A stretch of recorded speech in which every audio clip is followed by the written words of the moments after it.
Hey everyone, welcome back to Playing Quietly. My name is Ryan, and today I am bringing you another First Descendant guide. Today we're going to be going over my farming method for all of the different blueprints for the Enduring Legacy. The Enduring Legacy is, of course, the talk of the town this season, as it is really good at melting down those seasonal bosses, and it's also quite good in Void Intercept missions as well. Now, again, just to state, these are my personal preferences on how I like to farm each of the different blueprints, and these are the methods that I feel I've had the most success with. Now, before we go any further, I do want to say that for my method, you are going to need Sharon unlocked, and with a minimum loadout that is going to look something like this.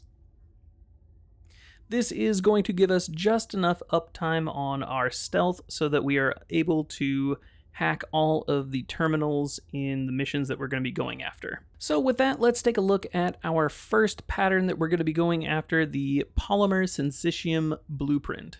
Now, when it comes to farming basically anything in this game, we want to try and double up on resources that we could be obtaining.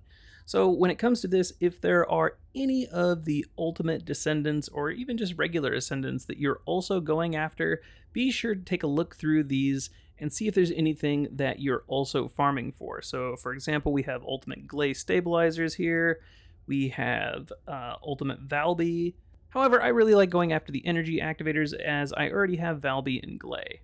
Also, I do prefer doing the outpost missions, so we do have one of those right here, and we see that it's going to be located in Echo Swamp.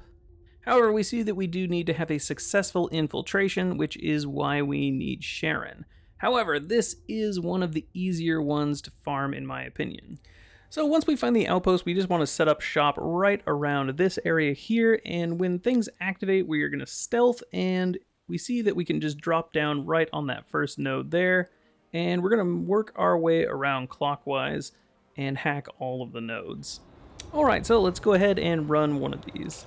We're going to stealth, drop down, hack the first node, roll over to the second, jump over to the third,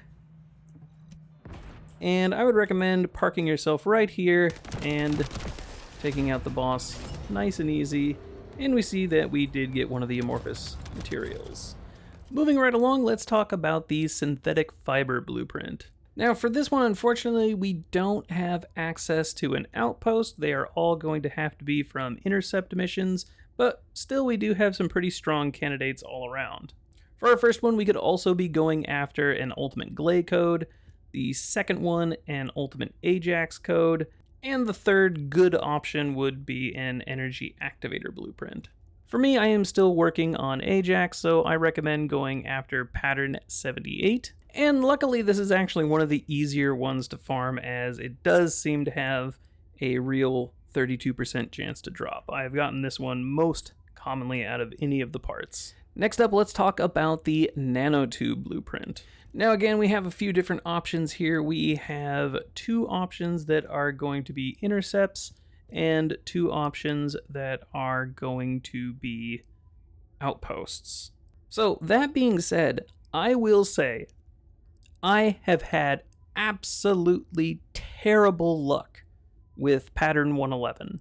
So let's go ahead and talk about pattern 65. Pattern 65 is much easier to get, and I feel that, and at least for me, I had a lot better luck with the drop rate on this one. So we can see that this is going to be located in Sterile Land, and it's going to be in the classified area region. So this one is actually going to be probably the easiest one to farm. We're going to stealth, run around the corner, hack this node, run across the way, hack the node that we see over there, and double back over this way, and hack the node over there.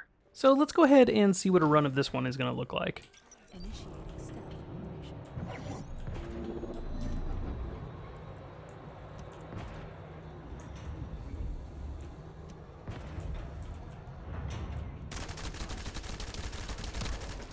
And easy as that. So lastly, let's talk about the Enduring Legacy's actual blueprint. So again, we see that we have two options for outpost missions and two options for void intercept missions. I think the strongest pattern is probably going to be this one here that is going to give us a chance at an energy activator, the Enduring Legacy Blueprint, and the ultimate Lepic stabilizer.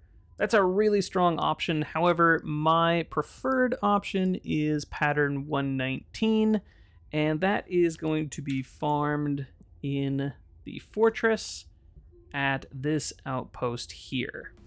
Now, this is definitely going to be one of the more difficult outposts to do, as there are 4 nodes that we're going to need to hack, and they are all spaced a little bit far apart.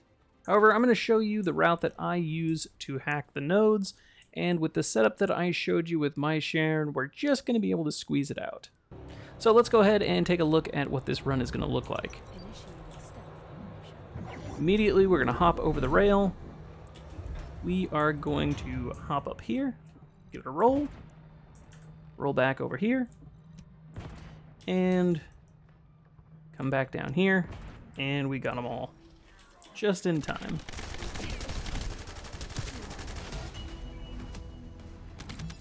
Alright guys, that's all I have for you for today. Thank you so much for joining us. If you found this video helpful or entertaining, hopefully I have earned your subscription. Don't forget to check back for new videos coming out all the time. But until then, we'll see you guys next time. Have yourselves a good one.